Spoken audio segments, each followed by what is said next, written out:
المقربين يا أرحم الراحمين.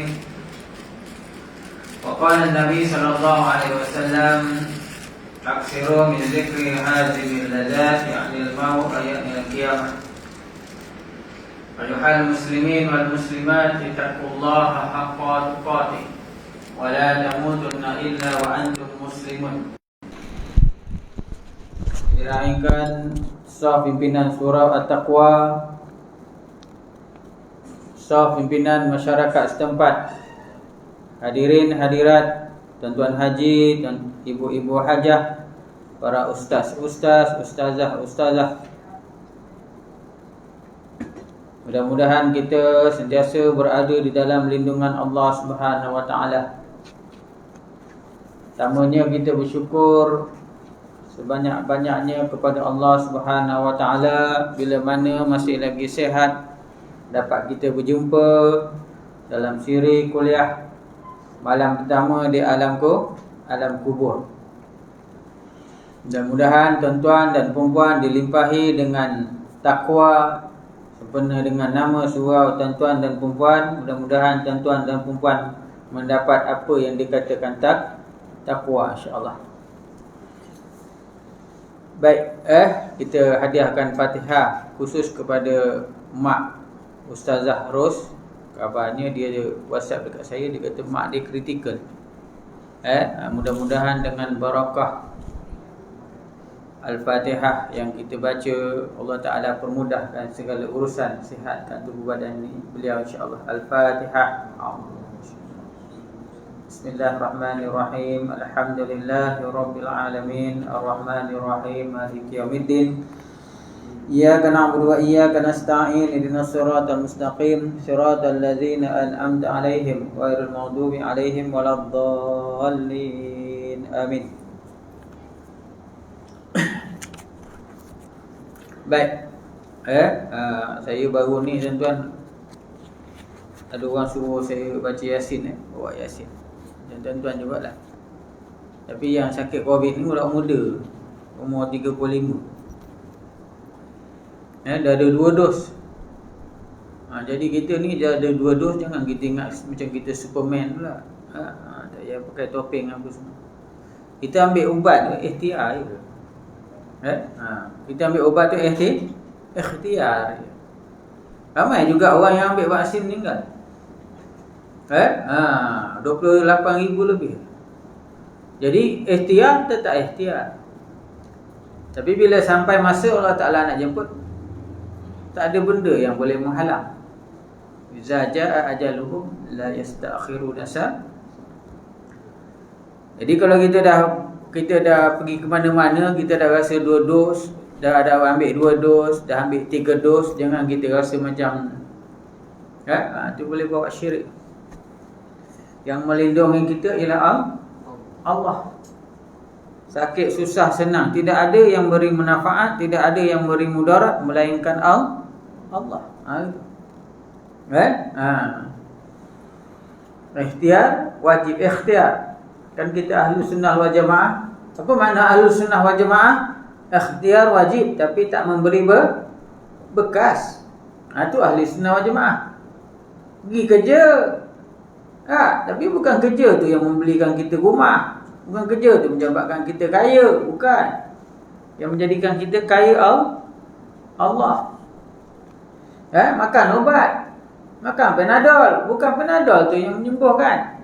Panadol tu asbab. Ikhtiar. Kalau tak nak sembuh, telan, jangan cakap Panadol, telan botol-botol plastik bungkus Panadol pun tak jalan. Itu ahli sunnah wal jamaah. Baik. Kita sambung pada kitab. Qala mu'allif rahimahumullah maktub fi hadzal kitab. Buka muka surat 17. Perenggan yang terakhir sekali. Setelah itu, kita masih lagi menceritakan kisah Umar Al-Khattab ataupun Nafal Abdul Uzza. Nama dia sebelum jadi Sayyidina Umar, nama dia Abdul Uzza. Uzza ni tuan-tuan nama berhala. Lata, Uzza itu merupakan nama berhala sebelum dia jadi Islam. Itu sebab kalau kita tengok Sayyidina Umar ni sebelum Islam dia memanglah dia menentang Rasulullah. Tapi bila dia dah Islam, dia yang paling depan membentengi Rasulullah sallallahu alaihi wasallam dalam usaha dakwah. Lepas saja dia masuk Islam di Darul Arqam, dia cakap dengan Nabi, "Ya Rasul." Di antara sirah, "Ya Rasul, bukankah kita berada di landasan yang benar?" Rasulullah cakap, "Ya." "Bukankah kita berada di pegangan yang betul?" "Betul." "Kenapa kita nak nyorok-nyorok keluar dakwah?" Ada gitu. "Kalau jadi apa-apa, aku ada di belakang engkau. Aku sanggup mati kerana engkau ada." Tu hebatnya Sayyidina Umar. Sebelum jadi Islam, dia nak bunuh Rasulullah. Tapi bila dah masuk Islam, dia sanggup mati. Sanggup mati kerana Rasulullah sallallahu alaihi wasallam. Ini orang hebat-hebat. Begitu juga Sayyidina Abu Bakar As-Siddiq. Abu Bakar As-Siddiq. Orang tanya dia, "Ya Abu Bakar, apa benda yang paling kau seronok, yang kau suka dalam dunia?" Dia cakap, "Aku suka dalam dunia ni 3 benda." Abu Bakar, "Aku suka dalam dunia ni 3 benda. Pertama, melihat wajah Rasulullah sallallahu alaihi wasallam." Dia untunglah dapat tengok wajah Rasulullah. Kita nak minta tengok dalam mimpi pun payah. Berpuluh-puluh tahun minta, "Ya Allah, ya Tuhanku, mimpikanlah aku kekasihmu Rasulullah." Tak dapat. Dapat mimpi pun tak nampak muka. Cubalah tuan-tuan malam. "Ya Allah, ya Tuhanku, mimpikanlah." Dan kat semayang, dah baca 40, dah sapu tu dan semua. Nak tidur tu, "Ya Allah, ya Tuhanku, kalau boleh kau mimpikanlah aku Rasul." Dapat tengok dalam mimpi, jadilah. Syurga belum tentu lagi. Apakah kita menyangka kita nak ahli syurga? Sebab kita masuk syurga bukannya atas amalan. Kita masuk syurga di atas belas ihsan rahmat Allah Ta'ala, rahim Allah Subhanahu Wa Ta'ala.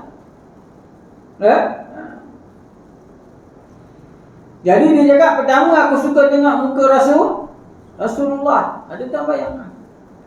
Sebab dalam sirah sebut, kalau tengok muka Rasulullah, mendekatkan kita kepada Allah. Baru tengok muka Itu yang kisah sahabat Sayyidina Abu Bakar pergi suap Yahudi tu, saya pernah cerita ni. Dia tanya dengan anak dia, apa lagi amalan Rasulullah, dia pergi suap Yahudi. Yahudi dia cakap, "Kau jangan campur ni, ada satu orang nama dia Muhammad, dia ada sihir. Kalau kau kawan dengan dia memang kau terpengaruh." Bukannya sihir. Akhlak Rasulullah tu, rahmatan lil alamin tu bukan kata manusia dalam kitab tafsir sebut. Rahmatan lil alamin tu maknanya kepada semua, pada pokok-pokok, pada binatang-binatang, rahmat Rasulullah. Banyak kamu selawat. Ni malam ni dah masuk jam adil Rabiul Akhir dah 2. Tapi jangan tunggu Rabiul Awal aja nak ni. Selalu selawat. Baik, itu yang pertama. Yang kedua, kendiangan. Ketiga. Baik. Setelah itu budak tadi membuat sebuah pisau yang mempunyai 2 mata. Siapa dia? Abu Lu'lu'ah Al-Majusi. Dia orang Majusi. Nama dia Abu Lu'lu'ah nama dia. Abu Lu'lu'ah Al-Majusi. Dia ni pandai tukang kayu lah, tukang besi, tukang kayu gitu. Dia marah dengan Sayyidina Umar. Kalau cerita lain disebut dia marah dengan Umar tentang satu undang-undang yang Sayyidina Umar buat tentang perniagaan. Dia tak setuju dengan Sayyidina Umar. Itu sebab tuan-tuan, kita ni kalau boleh dengan sesama Islam, dia ada sifat kasih sayang. Kalau benda tu kita tak setuju, jangan bawa sampai kita nak membunuh. Ini pasal parking ni pecah-pecah cermin, pecah kepala. Sama Islam lah. Kat sini Colombia. Sungguh pasal parking lah. Parking. Tarik handbrake, terlupa tarik handbrake kan, keluar dah cala, dah pecah. Semua keturunan hang jebat lah tu. Sungguh. Tempat saya gitu kan, buat parking pecah-pecah je ni. Saya lah jadi tukang nak selesaikan. Masya-Allah. Kita sesama Islam tuan-tuan. Apa dia sifat Nabi Allah Taala sebut dalam Al-Quran? As-sidda ala kufar rohama ubainakum. Nabi tu tegas dengan orang kafir, tapi dengan sesama Islam dia kasih sayang. Tambahlah jenis sama-sama semayang, sama-sama berjemaah. Hari-hari jumpa. Pengerusi tak buat benda tak betul satu je. Semua hidup tak tegur. Gila. Tu gila nama dia. Jadi pemimpin dia tuan bukan senang. Sungguh. Baik pengerusi surau, baik pengerusi apa, sama.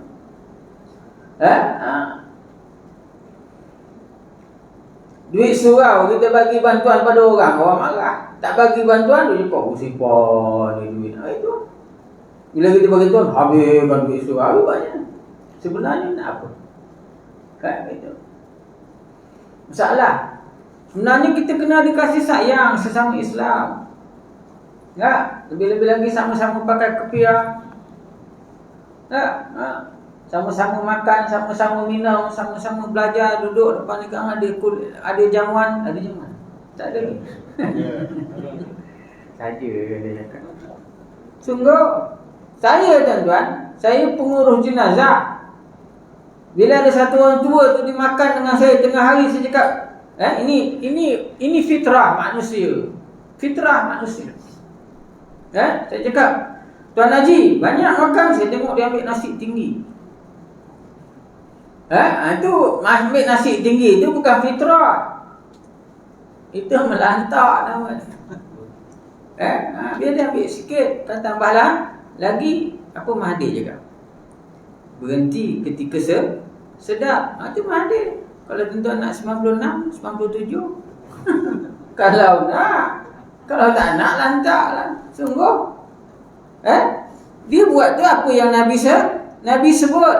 Makan setelah lapar, berhenti sebelum kenyang. Sungguh, tuan-tuan pergi mana-mana. Orang Afrika mati tak makan. Orang Malaysia mati terlebih makan. Bukan Malaysia, orang Colombia. Sungguh. Dia makan banyak hari tu. Saya cakap, Ji, banyak makan? Tak apa Ustaz, pagi esok boleh buang balik. Sebab apa? Dia setiap pagi jogging. Tu. Elok jogging.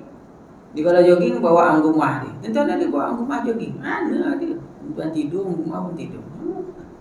Orang Melayu malas. Sungguh tak cari pergilah taman-taman mana pun. Yang banyak jogging, yang banyak exercise orang apa? Cina. Nak tutup mikrofon ke? Kan ada orang Melayu jumpa dia. Sungguh orang Melayu malas.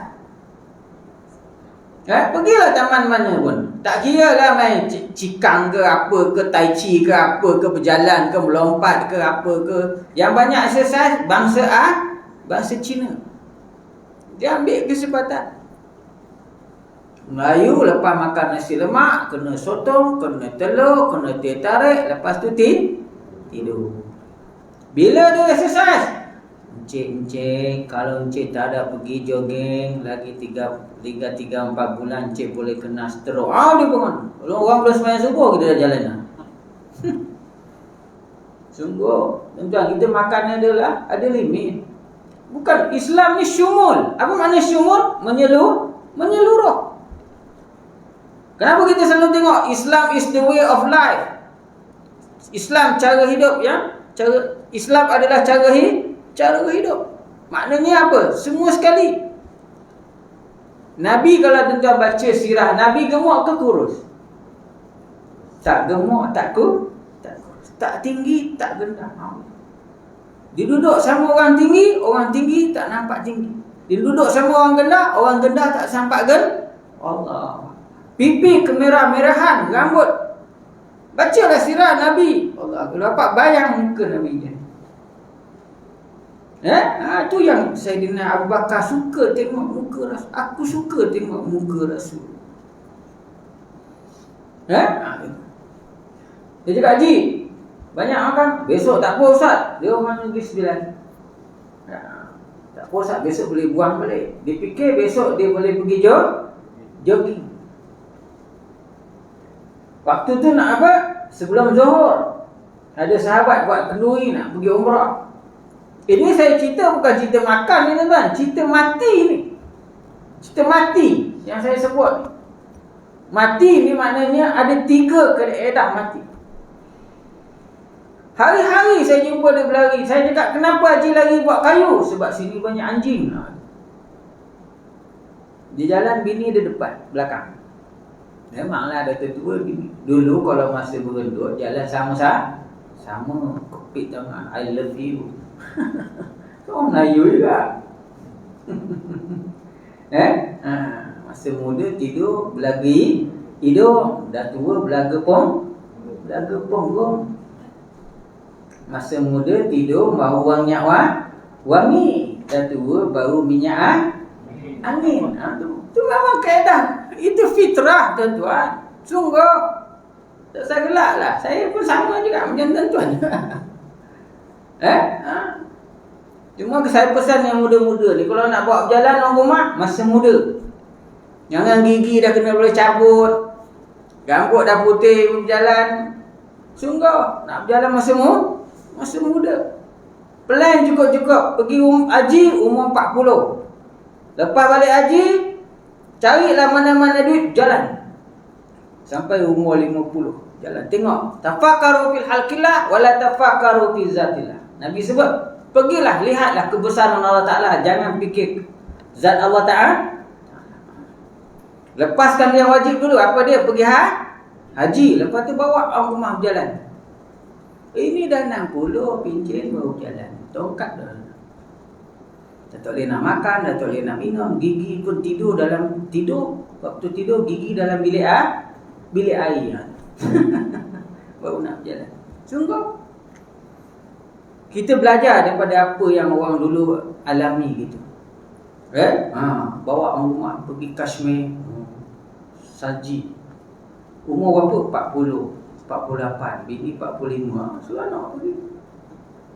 Ini pergi Kashmir umur 60, 70. Tidur bawah selimut ni. Gigi dah tu. Sungguh. Bawa orang rumah pergi sewa rumah yang ada kolam, tahu? Dekat PD.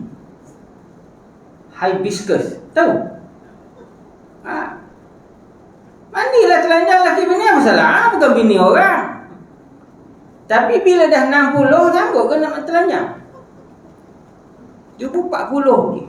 Sungguh, ini saya cara ajar bukan benda tak senonoh tuan-tuan. Hubungan suami isteri. Pergi laki 70, bini 68, pergi duduk rumah ada kolam. Nak turun tangga tu pun gigil-gigil turun dalam kolam.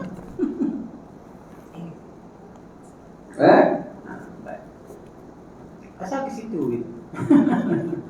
Sungguh tuan-tuan, saya plan je. Saya pergi, lepas pergi haji, saya berjalan. Semua tempat saya pergi.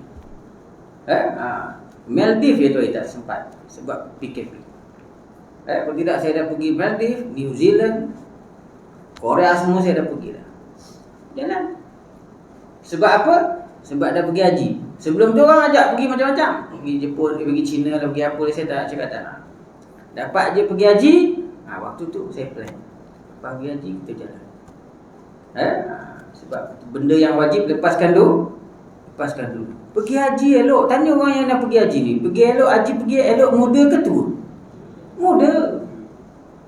Tuan-tuan kalau betul-betul muda, umur kalau muda pergi haji, waktu melontar hari kedua dah tak ada pakai ihram.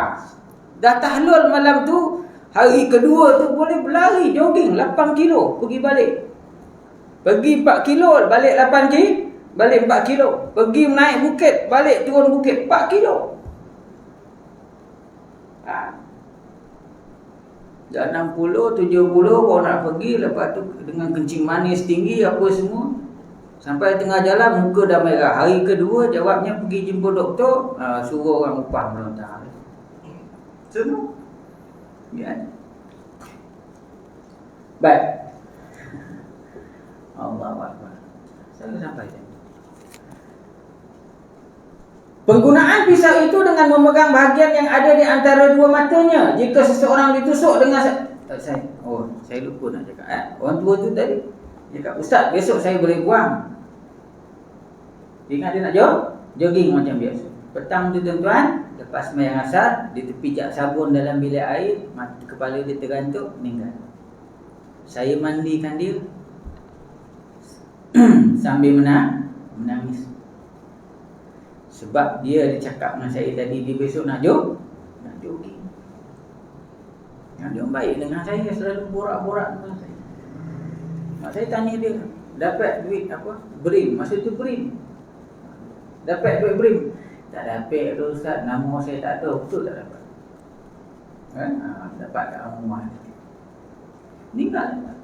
Jangan ingat kita besok asar ada, jangan ingat kita maghrib besok ada. Bila tentu lagi dia terpijak sabun, kepala terletak. Nah, saya mandikan dia tuan-tuan sambil menangis, ya Allah. Baru tadi aku bergurau dengan dia. Lebih terasa lagi saya kalau mandikan orang yang macam orang yang kita kenal, kita rapat, borak-borak, makan, minum sama-sama. Kalau kita mandikan lagi terasa. Apatah lagi kalau kita mandikan mak ayah.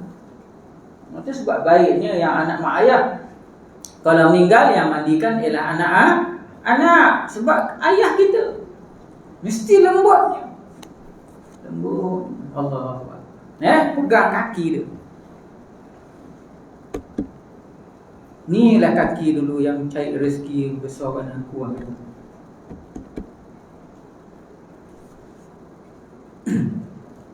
Baik.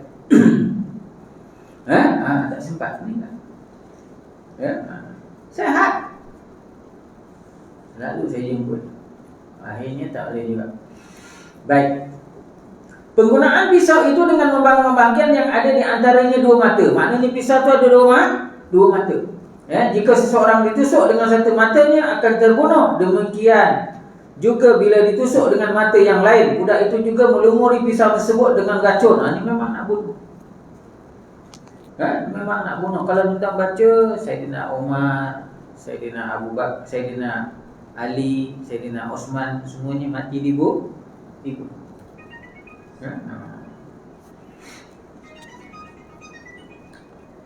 Saidina Abu Bakar yang mati dekat katil. Tapi dia meninggal waktu hari Selasa. Nabi meninggal hari Isnin. Lahir hari Isnin. Meninggal 12 Rabiul Awal. Lahir pun 12 Rabiul Awal. Dapat wahyu pertama pun 12 Rabiul Awal. Hijrah pun 12 Rabiul Awal. Pergi cek balik tarikh. Meninggal lahir hari Isnin, meninggal hari Isnin. Itu sebab dalam kitab janji itu dia cakap kemungkinan besar kita mati hari sama kita hari lahir. Saya lahir hari Khamis. Lambat lagi hari ini baru hari Sabtu. Tentuan kalau lahir hari Ahad besok. Sungguh balik cek lah. Besok hari Ahad.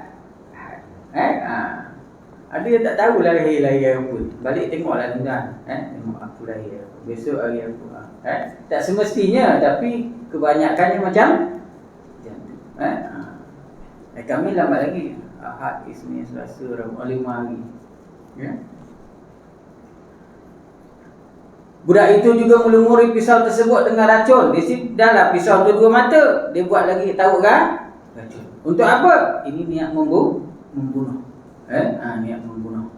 Sehingga ketika seseorang ditusuk dengan pisau itu, boleh jadi ia mati kerana kekuatan tusukan atau kerana racun. Maknanya 2 dalam 1. Sama ada tusukan tu tadi membunuh ataupun racun. Sebab ada yang berpendapat bahawa Nabi SAW mati di antaranya faktornya ialah racun. Racun yang dulu-dulu yang dimakan semua tu ketika orang yang masak sembelih kambing tu, yang kisah selepas pada perang tu. Tapi sebenarnya Nabi SAW bila dah selesai utusan agama dia dah selesai, Allah Ta'ala angkat. Hingga datanglah saat itu ketika ia mengendap-endap di kegelapan malam. Ia bersembunyi di sebuah pondok masjid. Pondok itu makna bahagian masjid. Menunggu kedatangan Umar radhiyallahu anhu, dia tetap berada di tempat itu sampai akhirnya Umar radhiyallahu anhu masuk masjid membangunkan orang-orang untuk mendirikan solat, lalu dirikan solat dengan Umar sebagai imam. Maknanya tuan-tuan, orang dulu banyak iktikaf dekat masjid. Jadi nak Umar pergi kejut. Sebab dulu kalau duduk pondok Darul Atik, pukul 4 pagi kalau kita pergi nompang. Saya suka dulu pergi nompang. Walaupun pergi ngajak belajar, tapi kadang-kadang tidur sana iktikaf. Bila dipukul budak-budak tu dipukul kita sekali. Pukul 4 dah kena bangun dah pondok. Dipukul-pukul bila pukul. Syah. Yang pukul tu abang arwah Ustaz Ghazali Aspolah. Pukul 4 pagi. Tuan-tuan kalau tidur dekat Darul Atik, saya pernah tidur Darul Atik 2-3 kali dah. Kalau malam korban, malam gaya korban, tak tidur tuan-tuan. Dia orang takbir daripada lepas maghrib tu sampai besok bergila-gila. Sadaqah dah, wa nasara dah, tak tidur. Seronok. Betul. Malam tu kalau ada Ustaz Ghazali, kalau ada, dia akan kupas bab-bab yang luar daripada kitab. Contoh macam bab bismillah, kupas. Kalau ada. Duduk seronok.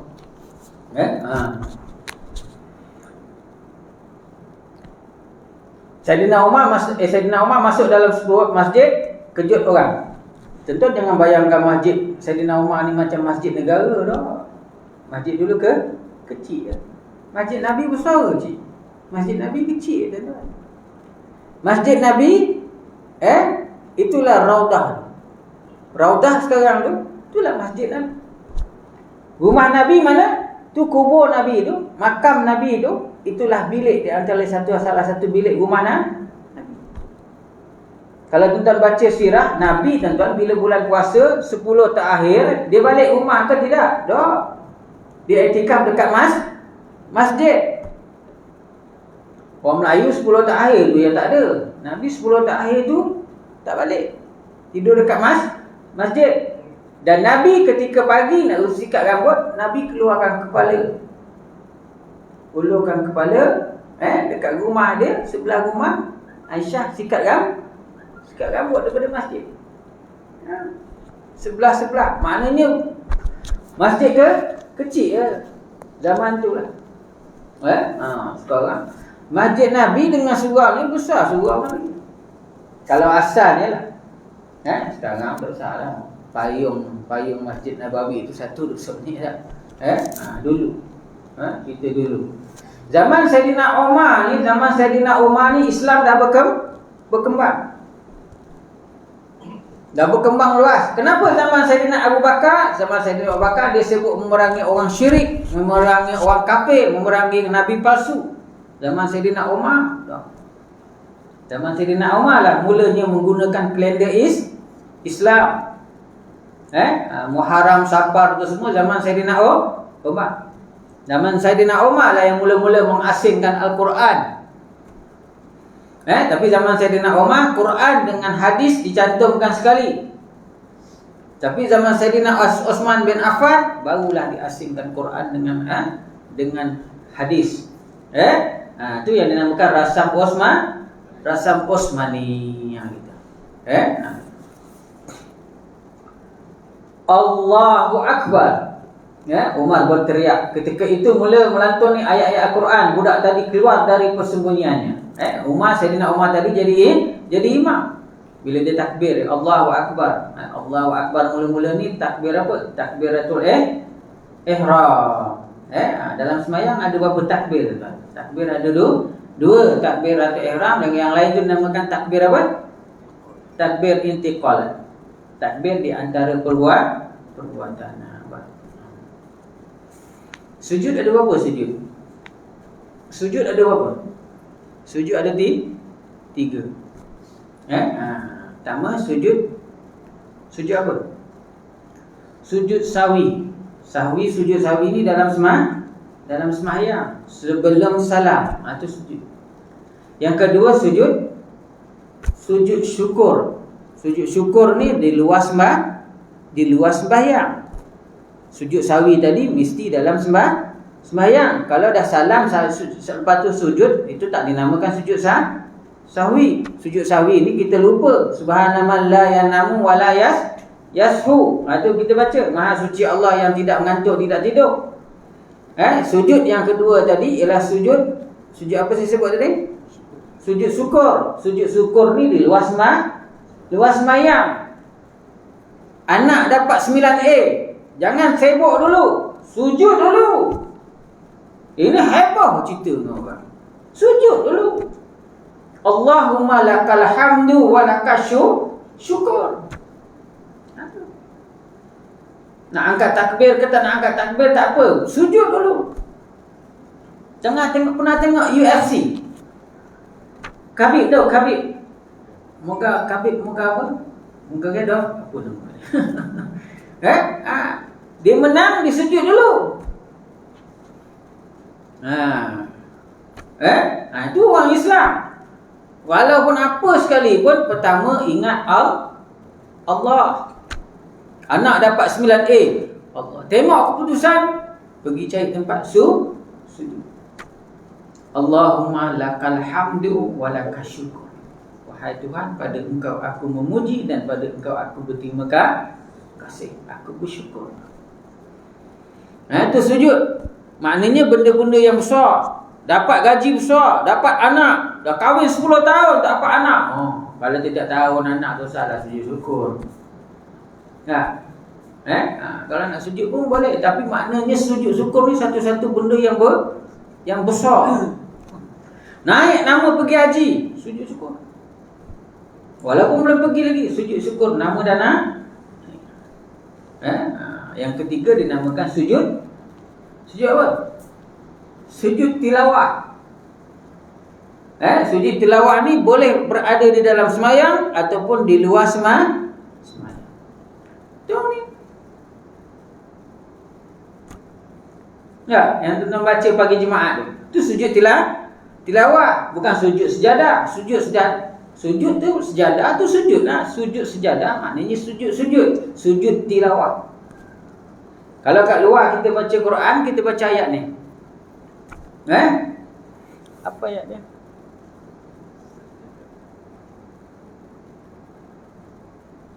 Innama yu'minu bi ayatina alladhina idza zukiru biha kharru sujadan wa sabbahu bihamdi rabbihim wa hum la yastakbirun.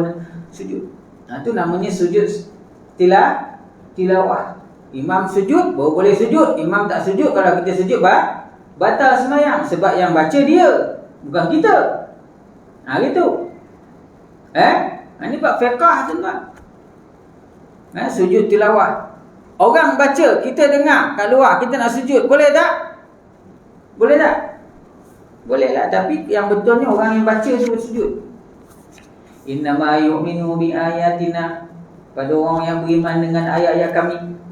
Innama yu'minu bi ayatina alladzina iza zukiru, bila diberi peringatan, kharru sujada, tunduk dan sujud. Fasabbahu bihamdi rabbihim, dan mereka memuji Tuhan mereka. La yastakbirun, dan mereka tidak takbur. Gitu. Dengar ayat sujud, ada 7 ke apa? Tempat sujud.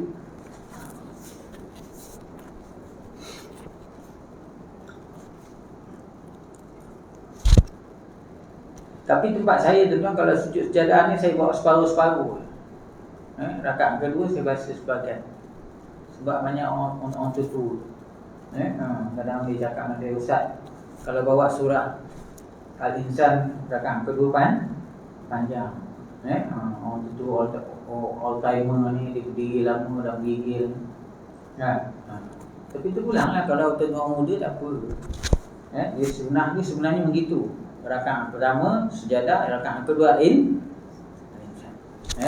Tak lama mana pun. Kita ni sebenarnya ibadah ni, kalau kita rasa kita ni sebenarnya apa, kita iman tak kuat. Imam baca panjang sikit, panjang. Dalam hati. Cuba tengok cerita Piramli tu apa jam. Tengok tak ada apa.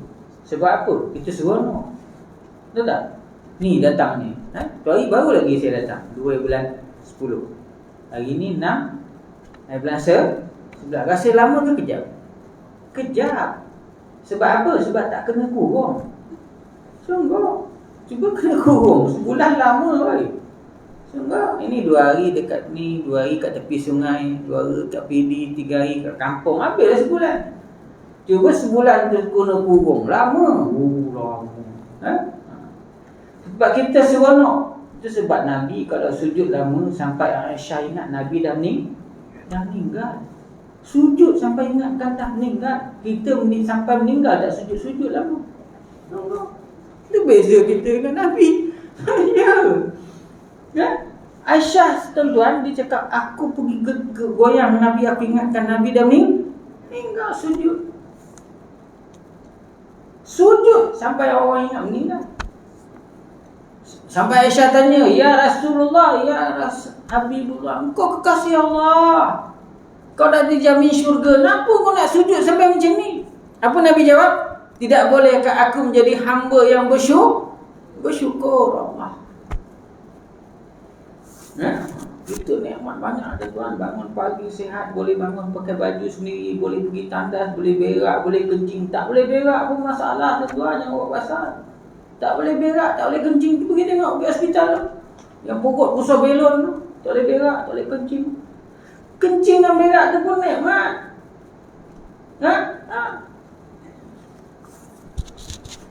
Wa in ta'uddu nikmatullah la tuhsuha. Kalau kau nak hitung nikmat Allah, tak terkira. Lagi apa Allah Ta'ala sebut? Fa bi ayyi ala'i rabbikuma tukazziban. Nikmat aku yang mana yang kau nak dustakan? Semua nikmat. Semua yang Allah Ta'ala bagi pada kita ni daripada pagi sampai pagi besok nikmat. Saya baru ni kena sakit apa? Frozen shoulder tu. Nak buka baju tak boleh tuan. Buka baju macam ni tak boleh. Nak angkat, nak cekak pinggang tak boleh. Dulu kami SM tu cekak pinggang macam ni. Nikmat sebenarnya. Bila kita, itu sebab saya cakap, kita ni tak sedar benda tu nikmat. Bila benda tu ada lagi dekat kita, kita tak sedar. Tuan-tuan balikkan makan selera nikmat. Ada orang dia kena COVID sampai 5-6 bulan tak ada deria rasa. Saya tanya dia makan apa pun ustaz? Makan cili tak rasa pedas, tuan bayang. Makan cili api kunyah gitu tak rasa pedas. Tuan-tuan balik, masih nyawa masak apa hal ni? Nikmat.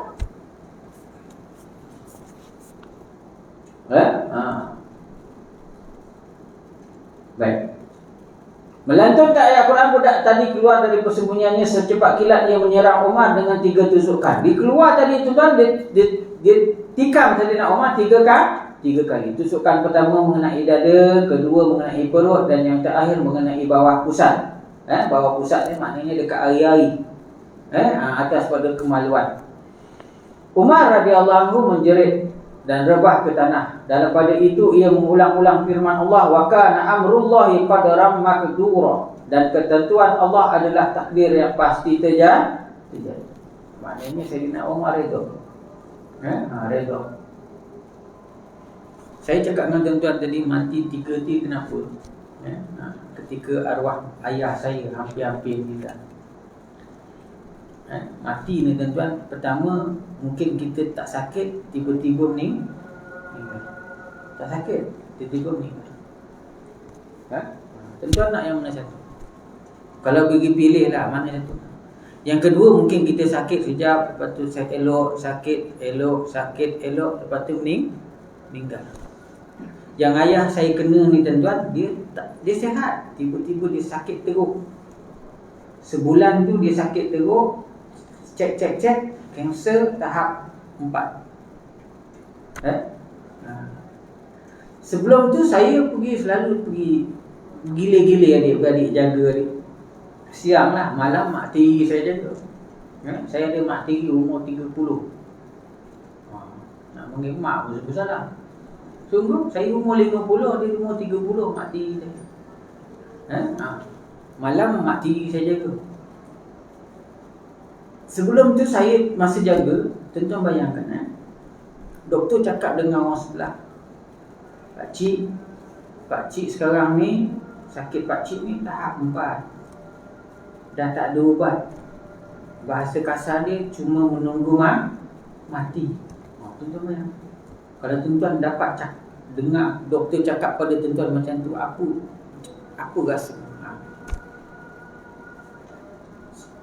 Itulah benda yang sama dia cakap dengan ayah saya. Pakcik, saya nak potong pakcik, nak buang tak boleh. Pakcik dah 80, pakcik tak tahan.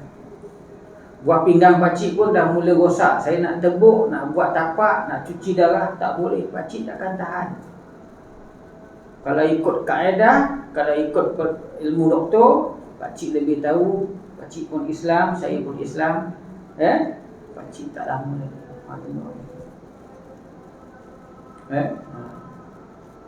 Dulu saya dengar dia cakap dengan orang sebelah, sebab dalam bilik tu 4 orang. Bila dia cakap dengan ayah saya macam tu, apa ayah saya jawab? Tak apalah doktor, kalau itulah kehendak Allah, saya redha. Betul. Saya ambil buat balik hari Ahad, hari Rabu dia meninggal. Mana yang lebih baik? Tuan-tuan tahu macam tu ke, ataupun langsung tak tahu ke, ataupun sakit sekejap lepas tu elok, sakit sekejap lepas tu meninggal? Mana yang lebih elok? Tuan-tuan tanya. Semuanya sama. Yang pentingnya hubungan kita dengan Allah. Pertama dengan Allah. Ada hutang dengan Allah, bayar. Ada tinggal puasa semayang, bayar. Yang kedua, hubungan dengan manusia. Kalau ada kita salah hutang dengan orang, minta ampun. Lepas tu jaga hubungan kita dengan Allah, jangan syirik. Bila-bila pun Allah Ta'ala jemput, insya-Allah. Kalau tuan-tuan kekal sebegini, insya-Allah ahlul jannah. Sebab orang yang mati, Nabi sebut orang yang mati husnul khatimah itu, sebelum matinya, pertamanya dia makin tua, makin dekat dengan Allah. Yang keduanya, semakin tua, pertamanya dia dekat dengan Allah. Yang keduanya, bila dia meninggal, semua orang cakap dia baik. Jadi pada saya apa dia tuan-tuan? Mati tak usah takut. Perempuan begitu juga, mati tetap datang. Tuan-tuan, perempuan nyorok mana sekalipun, jauh duduk kat mana sekalipun, mati tetap datang. Tak kira tua, tak kira muda. Jangan ingat orang muda dia tak mati. Mungkin muda ni mati dulu. Cuma kita muhasabah diri. Kita dekat dengan Allah Ta'ala. Amal apa yang tuan-tuan amal sekarang, Allah Ta'ala hantar tuan-tuan surau masjid ni bukannya secara kebetulan. Allah Ta'ala hantar tuan-tuan surau masjid, datang kuliah, datang semayang ni adalah pilihan Allah. Itu menunjukkan tuan-tuan dan perempuan di antara orang yang Allah Ta'ala sayang kekal. Saya akhir kata saya nak sebut. Dulu kita selalu dengar mak ayah kita cakap. Dululah, saya pun dengar selalu. Apa mak ayah kita cakap? Besok bila mak ayah dah tak ada, baru kau tahu. Betul tak? Sekarang perkataan tu kita cakap pada anak-anak kita. Masa mak ayah kita cakap dengan kita dulu, besok mak ayah dah tak ada, baru kau tahu. Kita tahu tak? Kita tak tahu. Kita tak tahu. Apa maksud yang dicakap tu kita tak tahu. Kita tak tahu. Bila kita tahu, bila dia dah betul-betul mak ayah kita tak ada.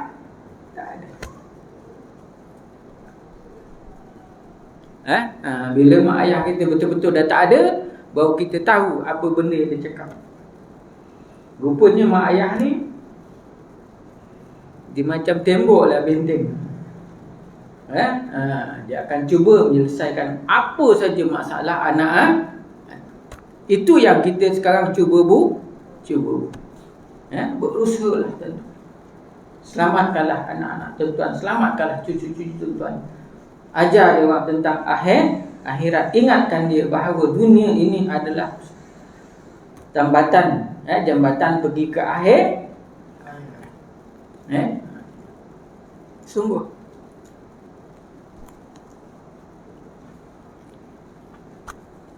Cukup dah kat tu. Benda yang paling besar bila mak ayah dah tak ada, benda yang paling besar tak ada.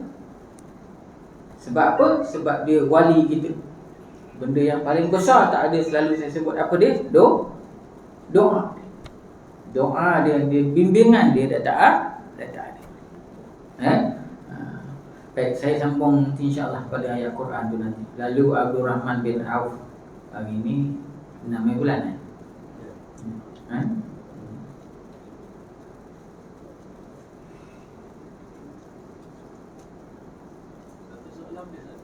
boleh.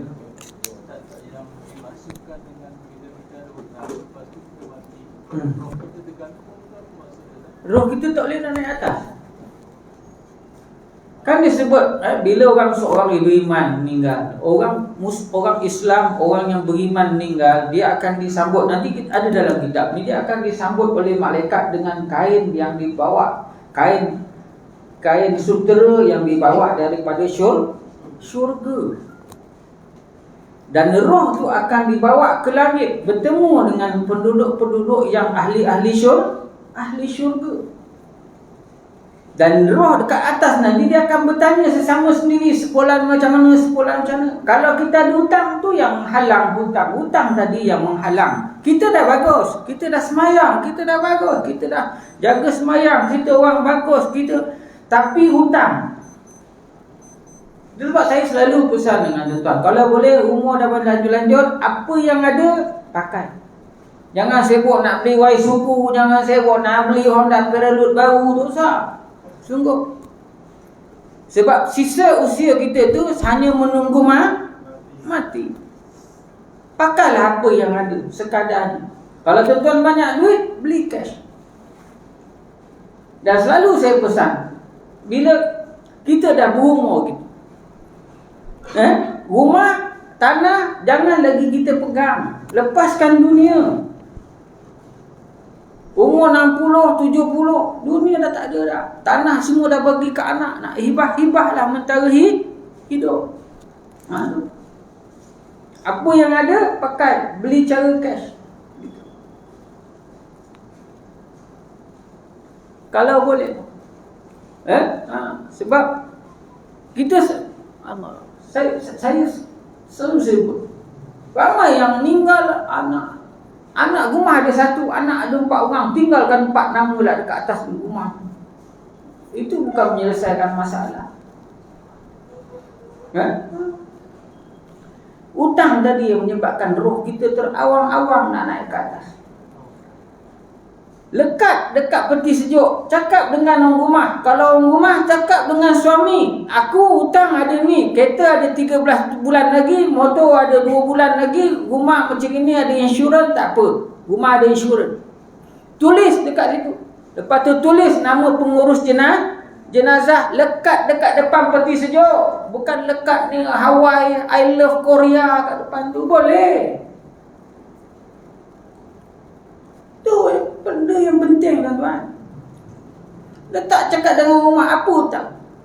Saya tu sebab orang tanya saya, ustaz kereta dah lama, biar. Ada duit, kalau ada duit cash, beli cash. Kalau yang kereta yang bentuk yang ada insurans, sekarang tuan-tuan beli kereta boleh buat macam beli rumah. Kita ambil insurans, bayar lebih sikit, bila meninggal insurans cover, bayar habis. Ada. Ambil.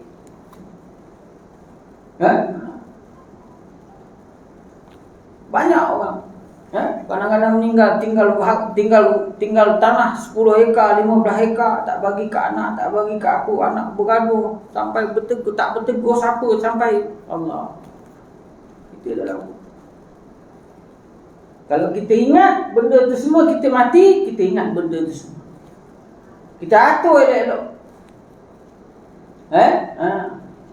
Arwah ayah saya dulu tuan-tuan bawa saya pergi kat Negeri Sembilan. Sampai DO tu cakap, kamu boleh keluar. Dia cakap, pakcik anak-anak paksa ke? Tak. Saya umur dah 70. Saya tak nak pegang ni semua tanah ni lagi. Saya bagi dekat anak-anak saya seorang satu ekar atas dasar kasih sayang. Kalau faraid, anak lelaki yang untuk. Kalau hibah, bagi sama kan? Kata. Wasiat tak sah pada anak-anak, pada ahli keluarga yang sepatutnya menerima faraid. Itu kena ingat. Kita tak boleh nak wasiat rumah ni, wasiat untuk anak. Tak boleh. Sebab anak tu di antara orang yang akan menerima faraid. Tak sah. Sesat tuan-tuan, kita nak mati. Siapa sini agak tak mati kat tangan? Saya ikut tuan-tuan. Tunggu. Siapa sini agak tak mati kat tangan? Ada ilmu tak mati? Saya ada seorang moyang saya, oneng-oneng saya tu, ustaz dah umur 300 tahun tak mati. Saya ikutlah. Kita mati. Kalau dulu giliran datuk kita, lepas tu giliran mak ayah kita, sekarang giliran siapa? Abang kita yang tua kalau ikut umur. Lepas tu abang nombor 2. Kita nombor apa? Kita nombor 3. Lepas tu kita tak ke mana tuan-tuan. Al-Fatihah. Bismillahirrahmanirrahim. Alhamdulillahirrahmanirrahim. Iyyaka na'budu wa iyyaka nasta'in. Ihdinas siratal ladzina an'amta 'alaihim ghairil maghdubi 'alaihim waladdallin. Ya Allah, ya Rahman, ya Rahim. Alhamdulillahirabbil alamin. Allahumma shalli ala sayyidina Muhammad. Ya Allah, ya Rahman, ya Rahim. Hamba-Mu yang lemah lagi, kerdil lagi, banyak dosa ni, ya Allah. Menadah tangan mohon keridaan-Mu, ya Allah. Ampunkanlah dosa-dosa kami, ya Allah. Ampunkanlah dosa kedua ibu bapa kami, ya Allah. Ampunkanlah dosa seluruh ahli keluarga kami, ya Allah. Sama ada yang hidup, lebih-lebih lagi yang telah kembali kepada-Mu, ya Allah. Hiasilah kehidupan kami dan seluruh ahli keluarga kami dengan akhlak yang terpuji, ya Allah. Jauhkanlah kami dan seluruh ahli keluarga kami daripada akhlak-akhlak yang tercela, ya Allah. Kau tunjukkanlah pada kami dan seluruh ahli keluarga kami yang benar itu benar, ya Allah. Rezekikanlah kami dan seluruh ahli keluarga kami agar dapat melakukannya, ya Allah. Kau tunjukkanlah pada kami dan seluruh ahli keluarga kami yang salah itu salah, ya Allah. Berilah kami dan seluruh ahli keluarga kami kekuatan untuk meninggalkannya, ya Allah. Ya Rahman, ya Rahim, ya Zal Jalal wal Ikram. Hidup dan matikanlah kami dan seluruh ahli keluarga kami dalam keadaan beriman kepada-Mu, ya Allah. Dalam keadaan yang Kau redha, ya Allah. Ini dalam keadaan Islam, ya Allah. Akhirilah kehidupan kami dan seluruh ahli keluarga kami dengan kalimah syahadah-Mu, la ilaha illallah Muhammadur Rasulullah. Andai ada di antara kami yang dalam masalah, ya Allah. Andai ada di antara kami atau ahli keluarga kami yang dalam masalah, ya Allah, berilah kami jalan keluar pada masalah tersebut, ya Allah. Andai kata ada di antara kami dan seluruh ahli keluarga kami yang berhajat, ya Allah, tunaikanlah hajat baik kami, ya Allah. Kurniakanlah hajat kami, ya Allah. Andai kata ada di antara kami atau ahli keluarga kami yang sedang sakit, ya Allah, sembuhkanlah penyakit kami, ya Allah. Kembalikanlah kesihatan kami, ya Allah, agar kami dapat beribadah kepada-Mu dengan sempurna, ya Allah. Ya Rahman, ya Rahim, ya Zal Jalal wal Ikram. Kepada seluruh ahli keluarga kami yang telah berada di kubur, ya Allah, permudahkanlah mereka di kubur, ya Allah. Lapangkanlah kubur mereka, ya Allah. Teranglah kubur mereka, ya Allah. Kau tukarkanlah lubang kubur yang sempit kepada taman-taman syurga yang penuh dengan kenikmatan, ya Allah. Kami khususkan doa ini buat kepada kedua ibu bapa kami, ya Allah. Begitu juga kedua ibu bapa mertua kami dan pasangan kami, ya Allah, yang telah mendahului kami, ya Allah. Sebagai manusia biasa, tentulah banyak salah dan silap yang mereka lakukan semasa hayat mereka, ya Allah. Namun Engkaulah Tuhan yang Maha Pengampun lagi Maha Penyayang, ya Allah. Terimalah akan amal ibadah dan kebajikan yang pernah mereka lakukan, ya Allah. Ampunkanlah segala kesalahan dan ketelanjuran mereka semasa hidup mereka, ya Allah. Himpunkanlah roh mereka di dalam gulungan orang yang beriman dan beramal soleh, ya Allah. Himpunkanlah roh mereka di dalam gulungan orang yang mendapat nikmat-Mu di dalam kubur, ya Allah. Bukannya mendapat azab-Mu di dalam kubur, ya Allah. Ya Rahman, ya Rahim, ya Zal Jalal wal Ikram. Himpunkanlah kami dan seluruh ahli keluarga kami di penghujungnya tempat yang paling baik di sisi-Mu, ya Allah, yakni di syurga-Mu, ya Allah. bagi bertemu denganmu ya Allah, bagi bertemu dengan para rasulmu terutamanya Rasulullah sallallahu alaihi wasallam, dan juga bertemu dengan seluruh ahli keluarga kami yang telah lama meninggalkan kami ya Allah. Rabbana taqabbal minna du'a'ana innaka antas samiul alim wa tub 'alaina innaka antat tawwabur rahim walhamdulillahi rabbil alamin. Taqabbalallahu minna.